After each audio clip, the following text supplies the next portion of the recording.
So my vision for crisis management, a very good time to have this conversation. 2024 is also the year in which we mark 80 years since the end of Second World War in Europe. 1. Hang in there. We are now faced with geopolitical polarization and several interconnected challenges. It took us, however, exactly 76 years to develop a global infrastructure for peace operations and civilian crisis management. It's incredibly important to manage this resource from a long-term perspective and in a responsible way. Policies and opportunities will change over time. Hang in there. One is to recognise the diversity of actors and how to work in an increasingly multipolar world. We have to work with different actors with different shared values, different interests, and how to manage the plethora of actors becomes crucial. Secondly, differentiate between supply, demand and need.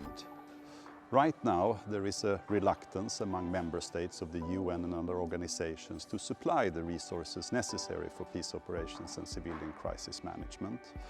There is a declining demand on behalf of conflict-affected countries and host states.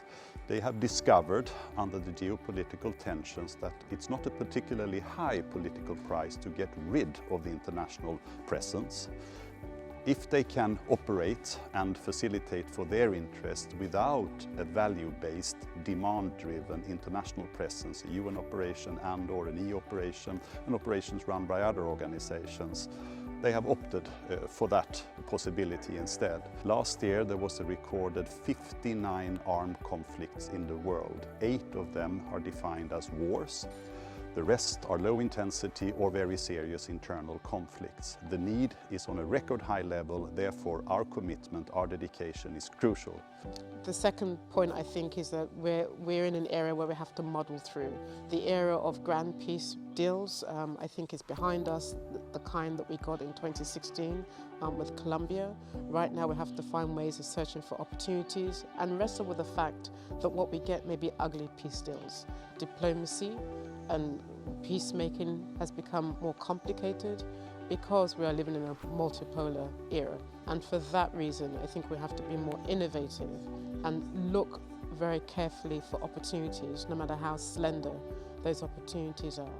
And I think the third one for me is really knowing how now to work with new technologies, whether we like it or not. There is an opportunity to look at both the pros and cons of new technology, and artificial intelligence can be both a negative force but an important early warner, and in an era of disinformation, how to grapple with it and use it in crisis management becomes effective going forward. Finally, we need to implement what we have already agreed, both from a UN perspective and an EU perspective. There is a lot of solid agreement on the relative usefulness and effectiveness of peace operations and civilian crisis management. If we can only achieve 80% of those goals, that would put us in a position of strength in order to facilitate for our interest and our shared global values and interests.